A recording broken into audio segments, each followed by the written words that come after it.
Hi வணக்கம், நான் உங்கள் பேசுமில்லா. இன்றைக்கி நம்ம பார்க்க போகிறது புடலங்காயோட ப்ரான் போட்டு ஒரு கறி பண்ண போகிறோம். இது எப்படி பண்ணுறதுன்னு பார்க்கலாம். இதுக்கு 2 தக்காளி, சின்ன துண்டு இஞ்சி, 3 பல் பூண்டு, பெரிய வெங்காயம் 2 எடுத்திருக்கேன். வெங்காயம், தக்காளி, இஞ்சி, பூண்டு இது எல்லாத்தையும் அரைச்சி எடுத்துக்கலாம். கூட வீட்டில் அரைச்ச மிளகாய்த்தூள் ஒரு 1.5 ஸ்பூன் எடுத்திருக்கேன், அதையும் அரைச்சி எடுத்துக்கலாம். கடாயில் எண்ணெய் ஊற்றி காஞ்சதும் கடுகு, சோம்பு போட்டு கருவேப்பிலை போட்டுக்கோங்க. அதுக்கப்புறம் புடலங்காய், இறாலையும் அதில் சேர்த்துட்டு கொஞ்சம் நேரம் வதக்கி விடுங்க. தேவையான அளவுக்கு உப்பும் போட்டு சேர்த்து வதக்கிட்டு அதுக்கப்புறம் கொஞ்சம் நேரம் மூடி வச்சிடலாம்.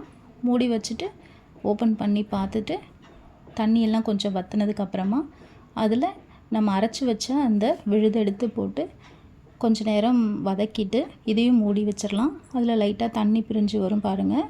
இப்போ நான் எடுத்து வச்சுருக்க தண்ணி அதில் ஊற்றிடுறேன். எனக்கு தேவையான அளவுக்கு ஊற்றிருக்கேன். இதில் உப்பு டேஸ்ட் பார்த்துட்டு மூடி வச்சு கொதிக்க விட்டுட்டு, இப்போ பாருங்கள் எனக்கு தண்ணியாக வேணும்னு நான் எடுத்திருக்கேன். நீங்கள் வேணும்னா நீங்கள் தேங்காய் போட்டு அரைச்சி ஊற்றிக்கலாம். ரெடி ஆகிடுச்சு.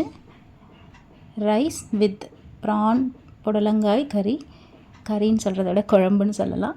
ட்ரை பண்ணி பாருங்கள். நெக்ஸ்ட் வீடியோவில் வேறொரு டாப்பிக்கோடு உங்களை நான் பார்க்குறேன். அது வரைக்கும் பேசும் நிலாக்காக காத்திருங்கள். டடா.